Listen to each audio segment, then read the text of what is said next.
వేసవి తన ప్రతాపంతో అడవిని పట్టి పీడిస్తూ ఉంది. కాలువలు ఎండిపోయాయి. దాహం తీరక జంతువులకి చాలా కష్టం వచ్చింది. కొన్ని నీరు దొరకక చనిపోయాయి. మరికొన్ని దారి వెతుక్కుంటూ వలసపోయాయి. పక్షులు ఆకాశంలో ఎగిరే బలాన్ని కోల్పోయి నేలకే కుప్పకూలిపోసాగాయి. సింహ చిన్న సింహం పిల్ల వేగంగా పరిగెత్తగలదు, ఆలోచించనుగలదు. అది పాత పుస్తకాలు చదవడం, కథలు వినడం, పెద్దల అనుభవాలను ఆసక్తిగా తెలుసుకోవడం. తిమింగలం చెరువు అడవి గుండె. తన చిన్నతనంలో విన్న ఓ చెరువు కథ గుర్తొచ్చింది. ఒకప్పుడు అడవిలో నీటి కోసం తవ్వితే ఒక గొప్ప నీటి ఓట బయటపడిందని, అది భూమి క్రింది పొరల్లో ఉండేదని ఆ కథ సారాంశం. మన అడవి కింద నీటి ఓట ఉంది. మనం అందరం కలిసి ఒక గొప్ప గొయ్యిని తవ్వితే నీరు మళ్లీ పైకి వచ్చేస్తుంది. ఇప్పుడు ఈ ఎండలో తవ్వడమా?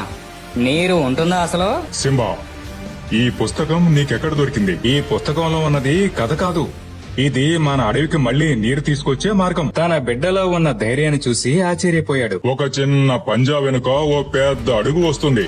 మన అడవి మళ్లీ పచ్చగా మారాలి అంటే ఈ చిన్న సింబా చూపిన మార్గంలో మనం నడవాలి. ఒక్కసారి మనం కలిసిపోతే ఎండ మన మీద గెలవదు. మనం భయంతో వెనకడుగు వేస్తే నీరు తిరిగి రాదు. తవ్వకానికి ముందుగా ప్రతి జంతువు తమదైన శక్తిని ఎలా ఉపయోగించాలో నిర్ణయించబడింది. ఏనుగులు భూమిని తొక్కి తవ్వడం మొదలుపెట్టాయి. ఎలుగుబంట్లు మట్టిని దూరంగా తోలుతున్నాయి. పక్షులు పైన